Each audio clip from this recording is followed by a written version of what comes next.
مطالب عبدالرزاقов خوننده صنف 8 مؤسسه تعلیمی رقم 31 ناحیه باباجان غفروف می باشد و یکی از اشتراکچیان آزمون ناحیوی انداز از نگاه نورسان است که رسمی آماده کرده خود را در موضوع انداز و ماهیت آن به آزمون مذکور پیشنهاد نمود. مطالب عبدالرزاقов دوامی 4 سال این جانب در محفل رسامانی جوان تحصیل می کند. از این پیش وی در یکچند آزمون‌های شهری و ناحیوی و ولایتی از روی محفل رسامی اشتراک نموده سزاوار جایهای نمایان گشته است. من در رسمی تحصیل کرده خود در یکچند ساحه‌های فایده‌آور انداز را نشان دادم.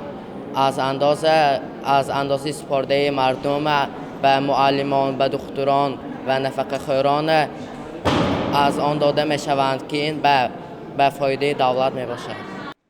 دور ناحیوی آزمون انداز از نگاه نورسان در مؤسسه تعلیمی رقم 83 جماعت استفسار ناحیه باباجان غفروف برگزار گردید که در آن بیش از 50 کارهای خوانندگان مکتب‌های ناحیه معرفی گردید. آزمون مذکور در دو نومیناسیون گذرانیده می شود که هدفش به نورسان و جوانان فهمانیدن ماهیت انداز و اندازسپاری محسوب می شود. خوانندگان از نگاه خود در موضوع انداز رسم تصویر نمودند. اعضای حکمان و کارمندان نظارت انداز ناحیه و ولایت کار اشتراکچیان آزمون را از نظر گذرانیده بهاگذاری کردند.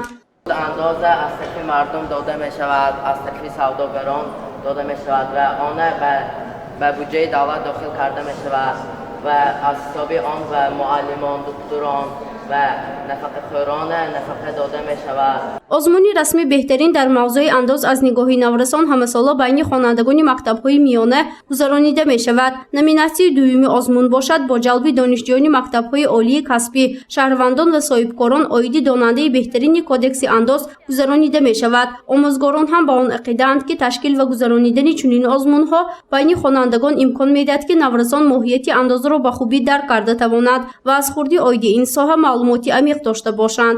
چندین تا خواننده اشتراک کرده که باشد به خانه‌شان رفته، در خانه‌شان با بی‌بی‌هاشان با بواشان با والدینشان نقل کرده می‌آیند که بگذار فهمند که من می باید انداز سپرده این چیزی باید است در کار است.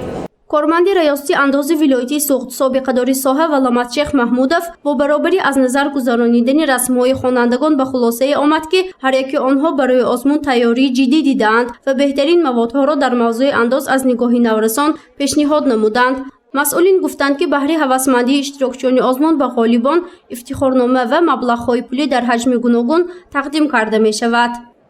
مقصد از گذراندن آزمون مذکور این به شهروندان، به خوانندگان، کودکان فهماندن ماهیت انداز بود که انداز برای چی جمع‌آوری کرده می شود و به کدام مقصد و کدام مؤسسه تشکیلات‌های خراجات کرده می شود.